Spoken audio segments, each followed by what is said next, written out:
এই সবার কি দেখছো তোমরা? আমার মামার বাড়ির ইতিহাস শুনলে তোমাদের মাথা ঘুরিয়ে তোমরা অজ্ঞান হয়ে পড়ে যাবে। বলছো কি হে নীলিমা, তোমার মামার বাড়ির লোকেরা এত বড় লোক? বড় লোক মানে আমার দাদুর নিজের গোয়ালখানা তো এ প্রান্ত থেকে ও প্রান্ত দেখা যায় না। আর দুধের গাই গরু, তার সংখ্যা শুনলে তোমার মাথা ঘুরে যাবে। তাও মোটামুটি কতগুলো? নয় নয় করে তো 200 খানা হবে। বলো কি হে, তাহলে তো এতগুলো গরু পালনের জন্য তোমাদের ঘরে অনেক লোকজন রাখা থাকতো। সে তো বটেই, আমার মামার বাড়ি গ্রামে প্রায় অর্ধেক গ্রামবাসী আমার দাদুর ঘরে কাজ করত। নীলিমাদি, তুমি একটু মিথ্যে কথাটা বেশি বলছো। তোমার মামার বাড়ির লোকেরা মোটেই অতটা বড় লোক ছিল না। তোকে কে বললো? কে বললো তোকে? তুই কি আমার মামার বাড়ি দেখে এসেছিস? নিজের চোখে দেখিনি, কিন্তু শুনেছি।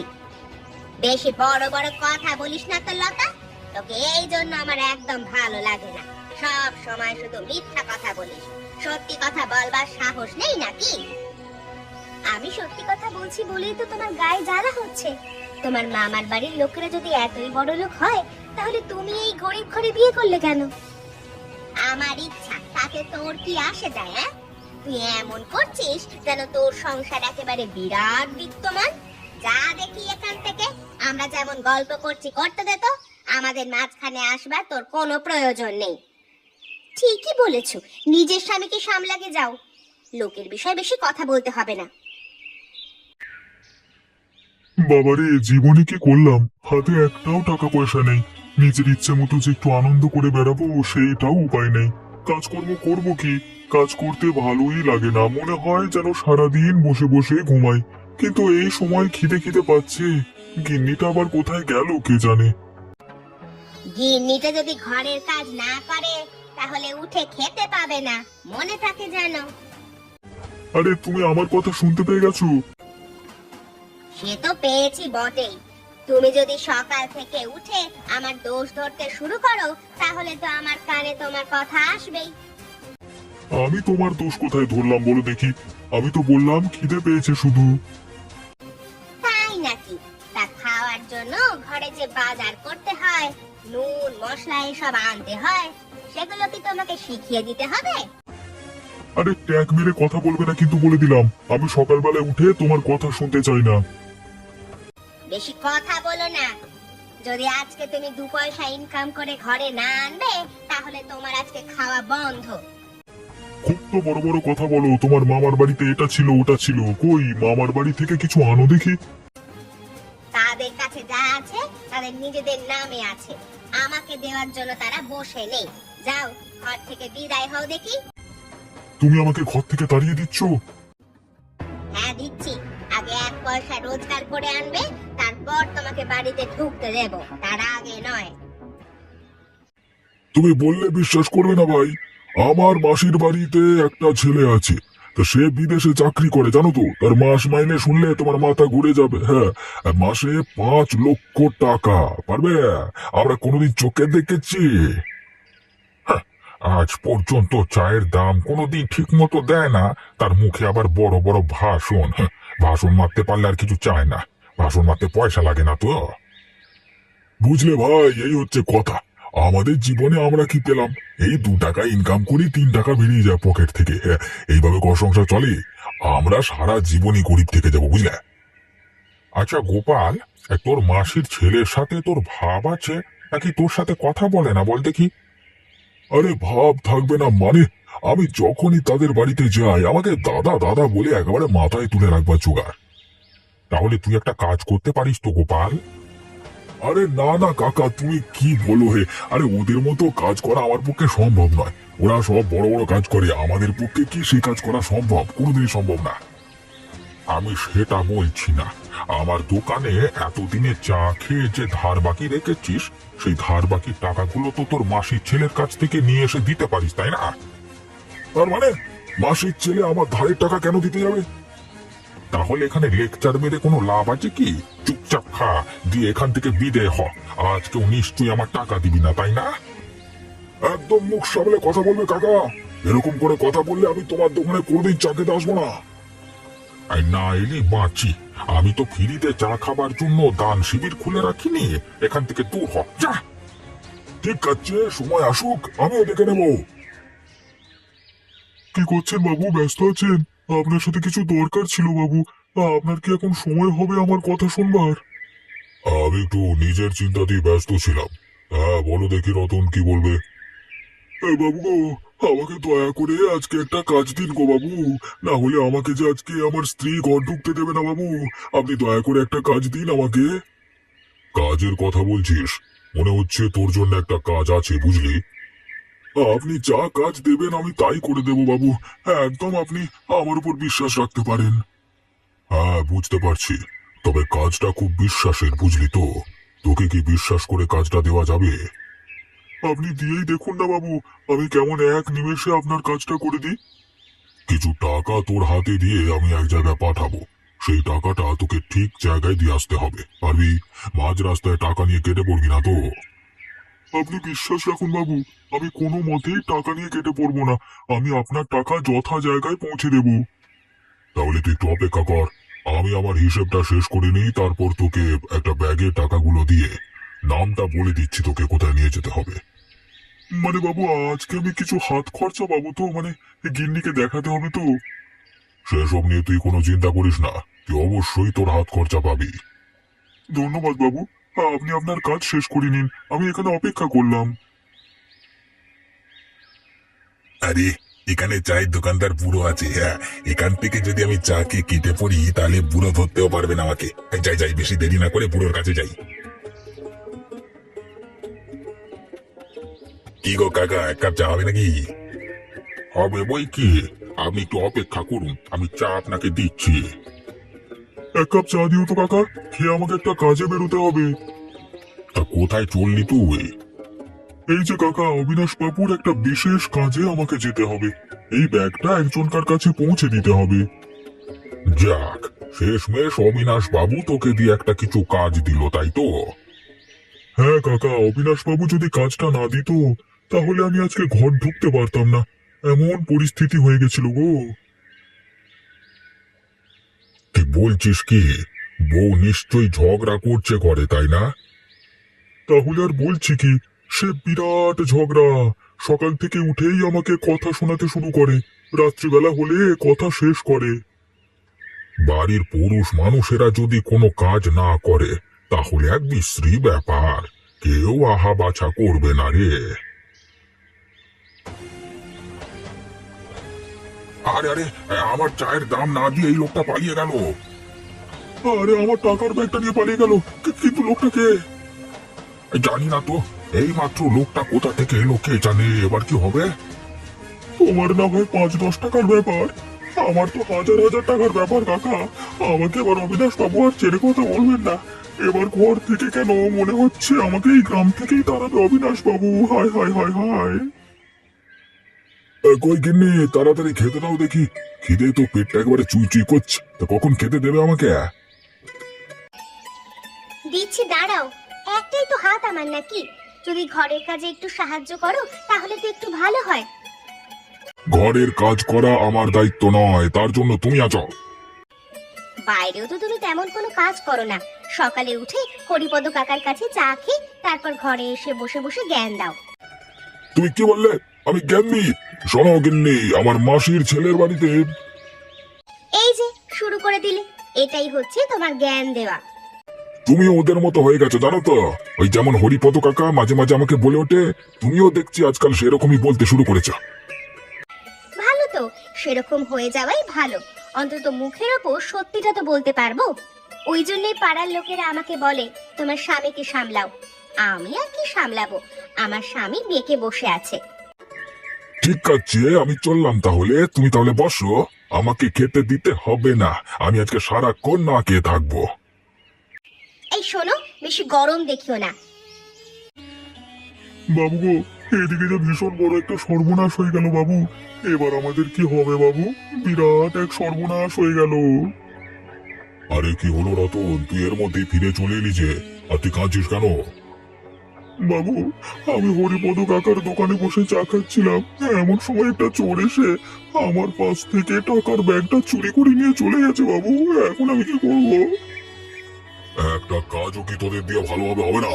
20,000 টাকা ছিল ওই ব্যাগের মধ্যে, এখন সেই টাকাগুলোকে আমি কিভাবে ফিরে পাবো? আমাকে মাফ করে দেবেন বাবু, আমি জেনে শুনেই ভুল কাজ করিনি। না না না না, আমি ওসব দেখতে পারবো না। তোকে যেখান থেকেই হোক আমার টাকার ব্যাগটা জোগাড় করে এনে দিতে হবে, না হলে কিন্তু তোর খবর আছে বলে দিলাম তোকে। তোর বউ ঘর থেকে বার করেছে, আমি সারা জীবনের মতোই গ্রাম থেকে বের করে দেবো হতভাগা। বাবু, আমি কি করবো? আমার যে কোনো উপায় নেই বাবু। ওই লোকটা যে কোথায় থাকে আমি কিছুই জানি না। অনেকক্ষণ খুঁজছিলাম আমি, কিন্তু লোকটাকে কোথাও পেলাম না। চোখের নিমেষে যে কোথায় পালিয়ে গেল। তুই এখন আমার চোখের সামনে থেকে চলে যা। আমি তোকে একদিন সময় দিলাম, টাকাটা যেখান থেকে পারিস খুঁজে আন। আরে সাবাস, এই ব্যাগের ভেতরে দেখছি অনেক টাকা আছে। আমার ভাগ্য যে এতটা ভালো আমি কল্পনা করতে পারিনি। এই টাকাগুলো নিয়ে আমি এখানে মোটামুটি মাস তিনেক জমিয়ে খাওয়া দাওয়া করতে পারবো, তারপর আবার অন্য কথা। মাস তিনেক নয়, হয়তো 1 মাস তুমি ভালো করে থাকতে পারবে, ভালো ভালো জিনিস খেতে পারবে। এই কে রে বাবা, কি চাই তোমার এখানে? কি কি চাই? চুরির টাকার ভাগ চাই। যে টাকা তুমি চুরি করে এনেছো তার অর্ধেক টাকা আমার চাই। আর যদি সেই টাকা আমাকে না দাও, তাহলে আমি তোমাকে ধরে আমাদের মোড়ল মশাইয়ের কাছে নিয়ে যাব। এই না না দাদা, এই কাজ করো না। আজকে অনেকদিন বাদ এত টাকার মুখ দেখলাম, তুমি এরকম করে এসে কিচিয়ে দিও না সবকিছু। বেশ, দেব না। তাহলে তুই আমাকে টাকার ভাগ দে। আচ্ছা বেশ বেশ, তবে অর্ধেক টাকা না দিয়ে যদি মানে 80% আমি রাখতাম আর 20% তুমি রাখতে, তাহলে খুব ভালো হতো। ওসব চালাকি চলবে না। আমি যেটা বলেছি সেটাই করতে হবে, না হলে কিন্তু আমি পদক্ষেপ নিতে বাধ্য হব। আরে না গো দাদা, না এত রাগ করো না। ঠিক আছে, তুমি যেমনটা বলবে তেমনটাই হবে। নাও নাও, তুমি তোমার টাকার ভাগ নাও, আর আমাকে এখন ছেড়ে দাও। বাপরে বাপ! এ তুমি কি করেছো? অবিনাশ বাবুর টাকা হাওয়া করে দিয়েছো। এখন অবিনাশ বাবু আমাদেরকে ছেড়ে কথা বলবেন না। ইতিমধ্যে আমাকে বলে দিয়েছেন, যদি আমি টাকাটা জোগাড় করতে না পারি তাহলে আমাকে গ্রাম ছাড়া করবেন। ওগো, তুমি এটাই করতে বাকি রেখেছিলে নাকি গো?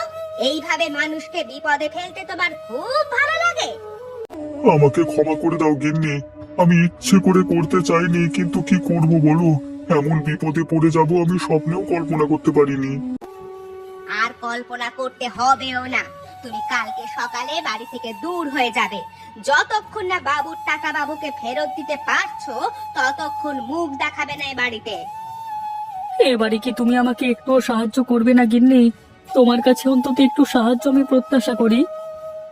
তুমি যতই সাহায্য চাও না কেন, আমি তোমাকে কোনো রকম ভাবে সাহায্য করতে পারবো না।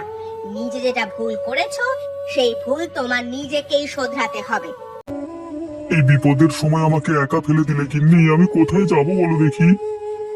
সেইটা তো আমার একবারও জানার দরকার নেই। তুমি কিভাবে সেই চোরকে ধরে টাকাটা জোগাড় করে আনবে সেটা দেখা আমার কাজ নয়। আমাকে যদি এই গ্রাম থেকে অপমানিত হয়ে বের হতে হয়েছে, তখন তোমাকে আমি দেখাবো মজা। এবার বলো, সকালবেলায় খুব আমাকে জ্ঞান দিলে আমি নাকি পাতিল্লা দিয়ে বেড়াই। হ্যাঁ, দেখো আজকে তোমার জন্য কত টাকা এনেছি। কিন্তু এত টাকা তুমি কোথায় পেলে নিমেষের মধ্যে? এই তো অনেক টাকা। একদিনে কাজ করে কি এত টাকা পাওয়া যায়? কাজের মতো কাজ করলে নিশ্চয়ই পাওয়া যায়, সেটা তো তুমি নিজের চোখেই দেখতে পাচ্ছ। তুমি আমাকে সত্যি করে বলবে, এই টাকাগুলো কোথা থেকে চুরি করে নিয়ে আসোনি তো? তুমি আমাকে এত বড় সন্দেহ করতে পারলে গিন্নি, আমি এই টাকাটা চুরি করে আনবো? শোনো, আমি সেরকম লোক নই যে আমি টাকা চুরি করে নিয়ে আসবো, ঠিক আছে?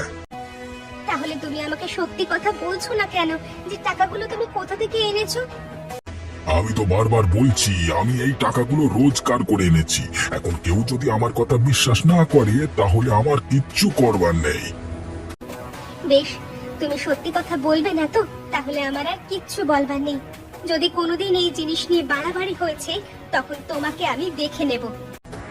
আরে যাও যাও, ভয় দেখিও না শুধু শুধু। সত্যি কথা তো বিশ্বাস হয় না তোমার, তাহলে আমার কি করবার আছে? হায় আমার পোড়া কপাল, এই কপালে কি সুখ কোনোদিন এসে জুটবে না? যদিও বা একটা কাজে এলো, তাও আবার ফুরুত করে উড়ে চলে গেল। আমি আবার কোথায় যাব? যদি টাকার ব্যাগটা খুঁজে না পাই তাহলে তো মুশকিল হয়ে যাবে। আমাকে অবিনাশ বাবু কিছুতেই ছাড়বেন না। এখন আমি কোথায় যাব? কি গো রতনদা, তোমাকে তো এর আগে কোনোদিন এত সকালে এখানে মন খারাপ করে বসে থাকতে দেখিনি। কি হয়েছে কি? খুব বড় বিপদ হয়ে গেছে বোন।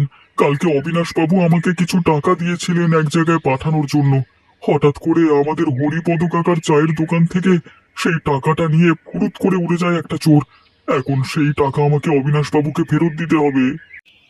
সে কি গো, কে নিয়ে গেছে কিছু জানো? আরে লোকটা আমার পাশে বসেই চা খাচ্ছিল, কিন্তু হঠাৎ করে যে এভাবে ব্যাগটা নিয়ে পালাবে সেটা তো বুঝতে পারিনি। আমার মনে হচ্ছে একজনকে জেরা করলে পাওয়া যাবে টাকাটা। কার কথা বলছো বোন? তোমার ভাইয়ের কথা বলছি।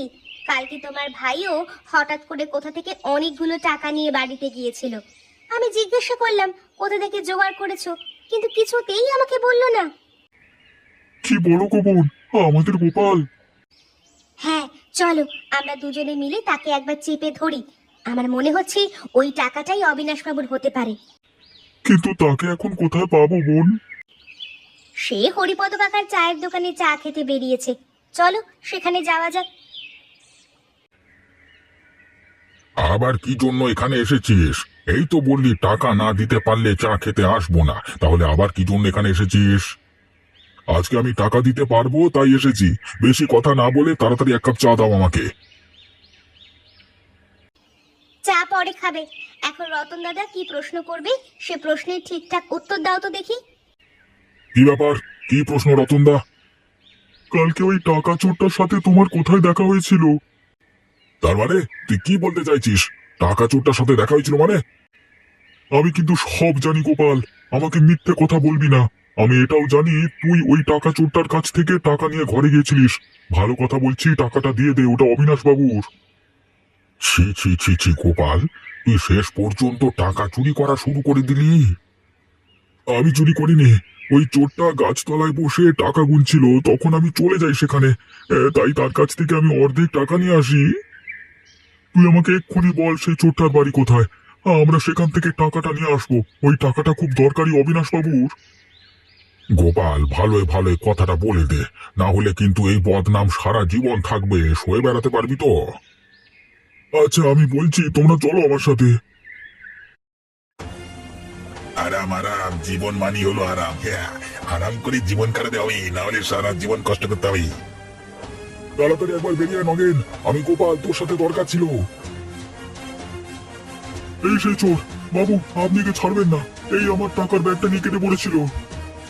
ওরে বাবারে গোপাল, তুই আমাকে ফাঁসিয়ে দিবি? আমি তোর কাছ থেকে এটা কোনোদিন আশা করিনি রে গোপাল।